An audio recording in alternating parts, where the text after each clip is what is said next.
আমার আগের ভিডিওতে একজনে বলছিলেন যে ভাই মানে বিএনপিকে নিয়ে আপনি যে বক্তব্যগুলো দেন সেগুলো আসলে ভুলভাল হচ্ছে। আপনি কি গণমাধ্যম দেখেন না? আপনি কি দেখেন না যে প্রতিদিন কালকেও একটা এলাকাতে ৫০ জন মানে তারা আহত হয়েছে ২ গ্রুপে। জাস্ট ক্ষমতাকে পুঁজি করে।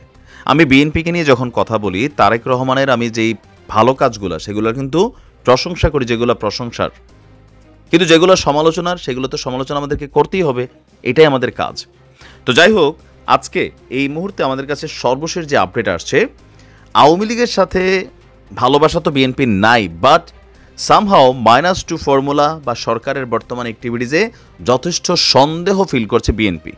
আর যার কারণে বিএনপিরও কোথাও না কোথাও হয়তোবা মনের একটা আকাঙ্ক্ষা থাকতে পারে যে আওয়ামী লীগের রাজনীতি দেশে বন্ধ হয়ে যাক। কেননা বিএনপির আওয়ামী লীগ সরকার রাজনীতি করতে দেয় নাই, মিনিমাম লেভেলে যতটুকু করার দরকার বা বিশ্বকে দেখানো দরকার ওইটার বাইরে কিন্তু আসলেই দেয় নাই। কিন্তু তারপরেও বিএনপি কেন তো উদারতা দেখাচ্ছে আওয়ামী লীগের প্রতি। এখন এটা উদারতার মেইন কারণ হচ্ছে -2 ফর্মুলাটাই মাথায় কাজ করছে যে এই সরকার যদি লম্বা সময়ের জন্য বসে যায় অথবা নতুন কোনো সিস্টেমে নতুন কোনো পার্টিকে ক্ষমতা দেয়, এরকম নানান জিনিস তাদের মধ্যে কাজ করছে। তো এরই মাঝখানে এই সকল ইস্যুতে যখন আওয়ামী লীগের পক্ষে বেশ কয়েকটা বক্তব্য বিএনপির আসলো, বঙ্গবন্ধুর ইস্যুতে আসলো, তখন আমাদের বৈষম্য বিরোধী যারা সমন্বয়ক আছেন, বিশেষ করে বৈষম্য বিরোধী আন্দোলন থেকে কিন্তু নতুন একটা রাজনৈতিক দল আসবে, আপনি একদম নিশ্চিন্ত থাকেন। আমরা সার্জিসের কথাবার্তায় স্পষ্ট বুঝতে পারছি। সো যদি আমরা নতুন একটা রাজনৈতিক দল লঞ্চ করতে চাই, সেখানে রাজনীতি হবে কি যে রানিং দলগুলো আছে তাদেরকে কোণঠাসা করা। এটা খুবই সিম্পল, তাই না? কারণ সবারই টার্গেট থাকবে ক্ষমতা। তো ক্ষমতায় যেতে গেলে যে যেভাবে পারে বিপরীত দলগুলোকে কোণঠাসা করবে বা তাদেরকে ফুললি ফাংশন করতে দিবে না।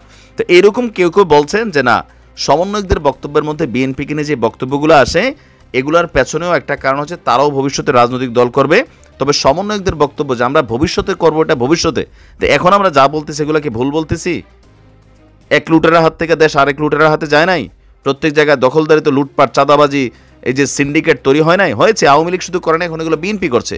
জামাতের ব্যাপারে কিন্তু কেউ দাগ দিতে পারে না, এগুলো প্র্যাকটিক্যাল ঘটছে। তবে তারেক রহমান, রিজভী সাহেব, মির্জা ফখরুল ইসলাম আলমগীর বা বেগম খালেদা জিয়া, হাই অথরিটি, তারা চাচ্ছেন একটা পরিচ্ছন্ন রাজনীতি, কিন্তু কোথাও না কোথাও কন্ট্রোলিংটা হচ্ছে না। তো এই যখন অবস্থা, তখন আজকে বাংলাদেশের রাজনীতিতে ক্ষমতাচ্যুত আওয়ামী লীগের পুনর্বাসনে যারাই উদ্যোগ নেবেন ইতিহাসে তারা গণশত্রু হিসেবে চিহ্নিত হবে বলে মন্তব্য করেছে আপনার হাসনাত আব্দুল্লাহ। সামাজিক যোগাযোগ মাধ্যমে দেওয়া তার একটি স্টেটাস এই মুহূর্তে, যেটা যে ছেলেদের রক্তের উপর পা রেখে দিল্লিকে ক্যাবলা বানিয়ে ক্ষমতার মসনদে যাওয়ার আকাঙ্ক্ষা জনগণের মুক্তির নিয়তের সঙ্গে বিশ্বাসঘাতকতা। তো এখন ক্ষমতার মসনদে যাওয়ার আকাঙ্ক্ষা কাদের? বিএনপির, জামাতের। জামাতের সাথে ভারতের সম্পর্ক ভালো না। জামাত কিন্তু ট্রাই করছে, বিষয়টা এমন যে জামাত ট্রাই করে নাই, বাট দিল্লি জামাতকে প্রত্যাখ্যান করছে, বিএনপিকে অ্যাকসেপ্ট করছে। কারণ যেহেতু বিএনপি ধর্মভিত্তিক কোনো রাজনৈতিক দল না, জামাত ধর্মভিত্তিক রাজনৈতিক দল, সেই কারণে ভারত কিন্তু সাপোর্টটা দিচ্ছে না। তো যাই হোক, আপনার হাসনাত আরও লিখছে বা সে বলছে যে জুলাই অভ্যুত্থানের স্পিরিট কেটে যারা ধারণ করে, যারা গণমানুষের আশা আকাঙ্ক্ষার প্রতিফলন ঘটাতে চায়, তারা ২৪ পরবর্তী বাংলাদেশে আওয়ামী লীগের বিচার নিশ্চিত করার দাবি ছাড়া আওয়ামী লীগ নিয়ে রাজনৈতিক অঙ্গনে আর দ্বিতীয় কোনো বক্তব্য দিতে পারে না।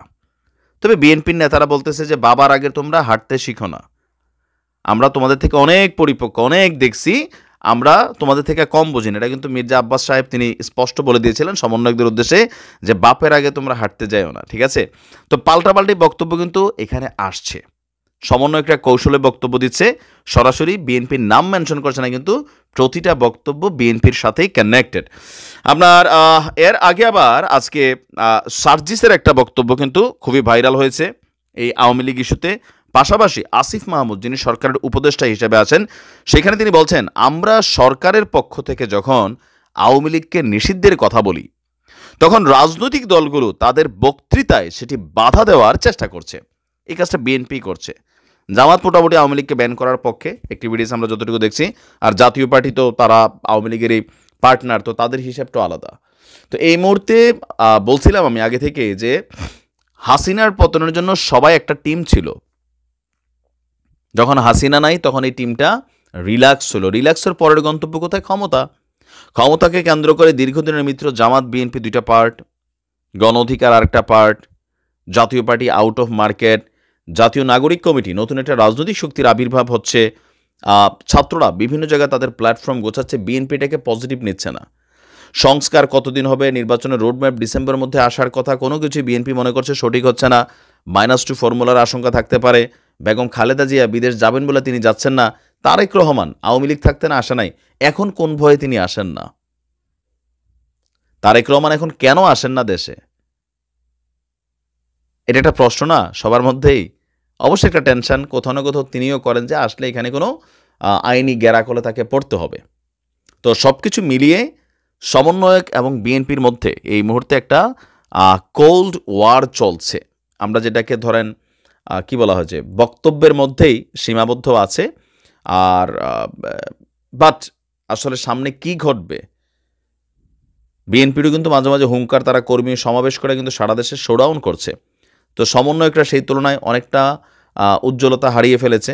সমন্বয়করা যদি বলে যে জামাতের বাদ দিয়া এই মুহূর্তে রাইট নাও বর্তমান সিচুয়েশন, এটা কিন্তু বাস্তবতা, জামাতকে বাদ দিয়া, তারপর হচ্ছে আপনার বিএনপিকে বাদ দিয়া, গণ অধিকারকে বাদ দিয়া শুধুমাত্র দল করে না এমন ছাত্র বা জনতা তারা রাজপথে নামাইতে চায় রাইট নাও, সেটা সেই জুলাই আগস্টে যেটা ছিল 100, এখন হয়তো এটা 20 থেকে 30 হয়ে যাবে।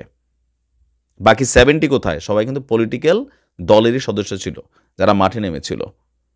বিএনপি এটাই দাবি করছে যে আমাদের অনেক মানুষ মারা গেছে, 1-150 লোক মারা গেছে, আমরা কি জীবন দিই নাই? মানুষ 18 বছর ধরে অপেক্ষা করছে, 16 বছর ধরে অপেক্ষা করছে নির্বাচনের জন্য। আগে নির্বাচন হতে হবে। তো সবকিছু মিলিয়ে দেখা যাক পরিস্থিতি কোন দিকে যায়। ভালো থাকুন।